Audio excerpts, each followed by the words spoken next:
Welcome, mobile flyers. The Switch Lite is my second favorite game console of all time, with the Wii being at the top. It's so much fun to collect new Switch games, and it's so easy to play them wherever you are, to the point where I would rebuy games that I already own just to play them portably. First off, the design. We have two Switch Lite consoles, my dad has another. Personally, I own the Pokemon Sword and Shield console. I love this thing. It's super comfortable to hold and even easier to bring around. The colors make it so appealing to look at, and the battery life has always lasted me. The decal on the back of the console is beautiful. My sister has the yellow one, and I like it. Would I get a Switch Lite over the normal Switch?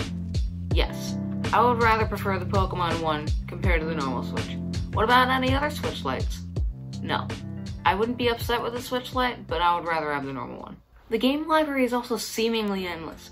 Because of the inferior hardware and compared to the current gen consoles, it is really difficult to port new games over. Instead, it's only Nintendo making games, with companies porting their last gen games over. There are some modern games on the system like The Witcher 3 and The Outer Worlds, and Celeste, the game is great, but most of the lineup of games is BioShock Remastered and Minecraft. And don't get me wrong, these are great ways to play the games. It's so nice to replay them and maybe even experience them for the first time, and I can play them wherever I go. Nintendo's lineup is also insane for this generation. Tetris 99, Breath of the Wild, Animal Crossing New Horizons, Splatoon 2, Pokemon Sword and Shield, Mario Odyssey, Mario Kart 8 Deluxe, and some more games like Origami King, Metroid Prime 4, and the sequel of Breath of the Wild that have yet to experience the consumer's hands as of right now. There are so many games that I'm missing, but these are just to name a few. Did I mention this thing can be played portably? Oh yeah, it can't connect to a TV. Almost forgot. This is one of the downsides of the Switch Lite. Even with the dock or USB-C to HDMI, the Switch can't be connected to a TV.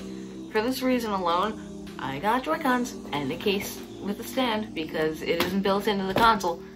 The fact that I can use this thing as a mini TV is so amazing. I can finally play handheld consoles with a real controller. That was something I always wished the 3DS could do.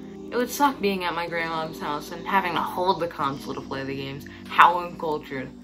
I will say though that the Joy-Cons are really nice to handle. Overall, I love this system. I use it all the time and I love buying games for it. The thing that saddens me the most is the inability to connect it to a TV, even if you had the proper stuff. It's honestly the only thing not putting this console in my #1 spot. However, it's hard to beat a console especially like this with all the games to play. But big question. Is the Switch Lite worth your money? If you have a Wii U and either a PS4 or Xbox One, yes.